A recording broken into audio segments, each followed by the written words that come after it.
ក្មេងៗក្មួយៗឲ្យតែបានជួបជុំគ្នាហ្នឹងគឺដឹងថាអ៊ូអរឆ្វេងឆ្វាយជេរចាចពេញផ្ទះហើយប៉ុន្តែថាទៅមិនបាច់តែជួបជុំគ្នាទេសម្រាប់បងប្អូនដែលមានកូនចាប់ពីអាយុ1ឆ្នាំ2ឆ្នាំ3ឆ្នាំ4ឆ្នាំអីឡើងទៅហ្នឹងដឹងតែមិនសូវស្ងាត់ទេហើយដូចថ្ងៃហ្នឹងអញ្ចឹងក្មេងៗក្មួយៗមកពីខេត្ត2 3នាក់មកជួបក្មួយនៅពេញ2 3នាក់ទៀតមានអីអ៊ូអរលាន់ហ្មងនិយាយពីថារបស់លេងហ្នឹងគឺពេញផ្ទះអស់ហើយហើយរបស់លេងក្មេងសម័យឥឡូវគឺមានសពបែបសពយ៉ាងមិនដូចពីជំនាន់ខ្ញុំកាលមុនលេងតែដីឥដ្ឋមួយហ្នឹងលុញចេញជាអីគ្រប់យ៉ាងប៉ុន្តែក្មេងឥឡូវគឺទំនើបរបស់លេងក្មេងគឺមិនទាន់អស់ហើយនៅមានចៅម្នាក់ទៀតតែដោយសារតែគេដប់ដើរលេងបាត់តែពេលអញ្ចឹងទៅអាពេលថតហ្នឹងគឺគាត់បានឃើញទេតែឃើញនៅឆ្វេងឆ្វាយស្រែកផ្អើលផ្ទះគេទៅមិនចេះស្រែកចេះដើរហើយក៏យល់អារម្មណ៍ផងដែរទៅដល់អ្នកមើលក្មេងក៏ដូចជាមើលកូនអីទូចហ្នឹងគឺរវល់ហត់មែនតែនពេលខ្លះលាងចានដាំបាយធ្វើនេះធ្វើនោះបដាហ្នឹងរត់ចាប់ក្មេងចាប់កូនបដានិយាយទៅគឺរវល់មែនតែននិយាយទៅតើពួកគេបាន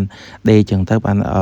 អ្នកមើលក្មេងហ្នឹងបានសារ៉ាប៉ុន្តែថាទៅបានក្មេងហ្នឹងបានបលែងលេងដែរបានផ្ទះមិនសូវស្ងាត់បើសិនជាផ្ទះណាអត់មានក្មេងអីហ្នឹងពេលខ្លះទៅគឺវាស្ងាត់ពេកនិយាយទៅវាដូចអត់មានរសជាតិអី